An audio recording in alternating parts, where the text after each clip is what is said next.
హైదరాబాద్ దిల్షుక్ నగర్ రాజీవ్ చౌక్ లో నిరుద్యోగులు పెద్ద ఎత్తున ధర్నాకు దిగారు. డిఎస్సి వాయిదా కోసం నిరుద్యోగులు నిరసనలు వ్యక్తం చేశారు. భారీ సంఖ్యలో హాజరైన నిరుద్యోగులు డిఎస్సి వాయిదా వేయాలని డిమాండ్ చేశారు. భారీ ర్యాలీతో రాజీవ్ చౌక్ చౌరస్తాలో రాస్తా రోకో నిర్వహించారు. కాంగ్రెస్ ప్రభుత్వానికి వ్యతిరేకంగా పెద్ద ఎత్తున నినాదాలు చేశారు. నిరుద్యోగుల పట్ల సీఎం రేవంత్ రెడ్డి అనుచిత వ్యాఖ్యలు ఖండిస్తున్నామని మండిపడ్డారు. తమది రాజకీయ ఉద్యమం అనడం సమంజసం కాదని ప్రభుత్వం హెచ్చరిస్తూ ఆవేదన వ్యక్తం చేశారు నిరుద్యోగులు.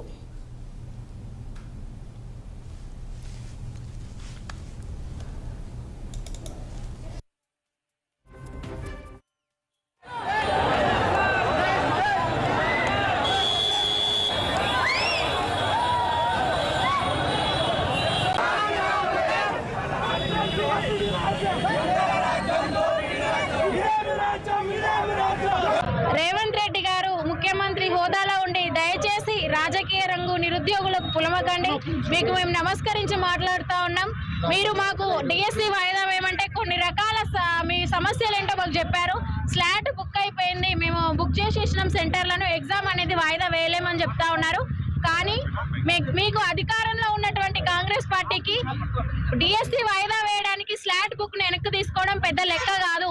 మీకు స్లాట్ బుక్ చేసి మీ వ్యవస్థను నడుపుకోవడానికి నిర్వహించుకోవడానికి మీరు చెప్తున్నారే తప్పితే ఒక తప్పించుకోవడానికి సాకులాగా అది మాకు కనిపిస్తా ఉంది. మీరు కేవలం టెట్కు డిఎస్సికి 25 రోజుల సమయం ఇచ్చి అందులోనే 3 ఎగ్జామ్స్ పెట్టి hostel welfare officer, DAO exam, ఇంకా సీటెట్ ఎగ్జామ్ ఇవన్నీ పెట్టారు. 25 రోజుల సమయం కాదు. As per rule guide lines ప్రకారం 45 రోజుల సమయం ఇవ్వాలి.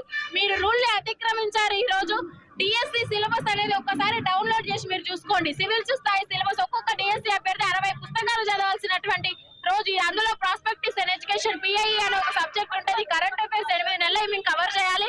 దయచేసి సమయం ఇవ్వమని అడిగితే బీఆర్ఎస్ వాళ్ళు అంటున్నారు, బీజేపీ వాళ్ళు అంటే వాళ్ళెవరు, మేమెవరం సార్? 5 ఏళ్ళు మేము ఎగ్జామ్ రాసిపోతే వాళ్ళు ఎవరో మాకు తెలియదు, మీరెవరో మాకు తెలియదు. అనవసరంగా మీరు రాజకీయ రంగం మాకు పులమకండి. మీకు అంత డౌట్లు ఉంటే మా ఫోన్లు చూసుకోండి. మాకు ఏ బీఆర్ఎస్ వాళ్ళతోటి సంబంధం లేదు. ఏ బీఆర్ఎస్ వాళ్ళతో ఏమన్నా ఉంటే అందులో నెంబర్లు, మాట్లాడినటువంటి సంభాషణలు అన్ని కూడా ఉంటాయి. మీరు ఉట్టిగానే మా మీద నిందలేయడం కాదు, నిరూపణ చేసుకోండి.